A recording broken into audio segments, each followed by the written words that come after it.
Nous allons voir la saisie des variables de paye via la saisie groupée. Pour cela, je vais dans un premier temps aller configurer une saisie groupée. Je vais me rendre dans le menu Paramètres, Grille de saisie groupée de valeurs. Je vais venir en créer une en cliquant sur le petit plus et en lui indiquant un code. Il m'est possible de la créer de toutes pièces ou de la créer à partir d'une saisie groupée déjà existante. Dans mon cas, je vais la créer de toutes pièces. Je vais lui indiquer un libellé et il m'est aussi possible de lui affecter une particularité. La particularité est un filtre. La particularité peut être un secteur d'activité ou une convention collective. Ainsi, si je sélectionne une particularité, ma saisie groupée ne s'affichera que pour la particularité que j'ai sélectionnée, donc soit un secteur d'activité, soit une convention collective. Dans mon cas de figure, je suis dans une convention collective du code IDCC 1431. Je laisse donc la particularité 1431.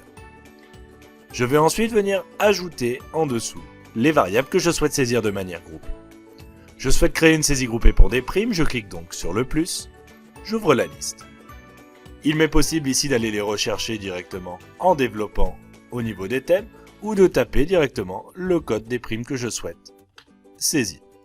Dans mon cas, la prime 001, la prime 002 et la prime 004. Une fois que j'ai sélectionné l'ensemble de mes primes, je vais avoir la possibilité ici de personnaliser le libellé affiché dans ma saisie. Si je ne souhaite pas faire apparaître prime dans CP mais prime hors CP mais prime 2, il m'est tout à fait possible de le faire. Cela me facilitera le visuel au niveau de ma saisie. Une fois ma saisie groupée configurée, je vais pouvoir aller effectuer ma saisie. Je me rends donc dans le menu Accueil, Variables groupées. Ici, j'ai l'ensemble de mes salariés qui apparaissent. Il m'est possible d'en désélectionner certains, de tous les désélectionner. Je peux faire pas mal de choses. Ensuite, je vais venir ouvrir ma grille. Pour cela, je clique tout en haut sur Grille. Il m'est possible d'effectuer ma saisie groupée de primes, mais aussi d'effectuer d'autres saisies groupées. Il est donc possible d'ouvrir plusieurs saisies groupées en même temps. Dans mon cas de figure, je vais saisir mes primes et mes frais professionnels. Étant donné que j'ai sélectionné deux grilles, le logiciel va m'ouvrir deux onglets pour fluidifier ma saisie. Je vais pouvoir effectuer ma saisie.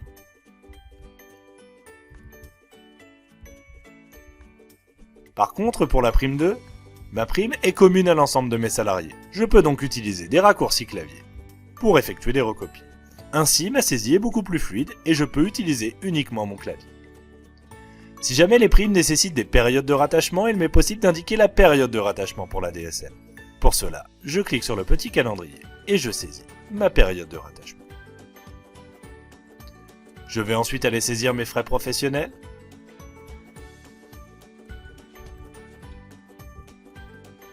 Et j'enregistre. À partir de ma grille de saisie groupée, il m'est aussi possible de saisir des commentaires par salarié.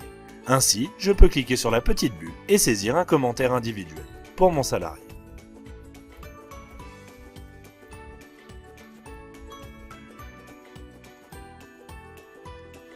Si jamais je souhaite saisir un commentaire groupé pour l'ensemble de mes salariés, j'ai la possibilité tout en haut dans le ruban de saisir un commentaire général.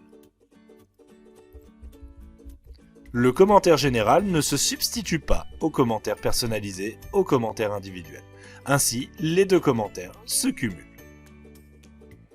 Une fois que je suis dans ma saisie groupée ici, il va m'être aussi possible de venir saisir mes absences pour un lot de salariés ou pour un seul salarié unique. De la même manière, depuis ma saisie groupée, je peux accéder à la fiche salarié pour venir changer des valeurs et je peux aussi accéder au bulletin de salaire si jamais j'ai d'autres valeurs à saisir.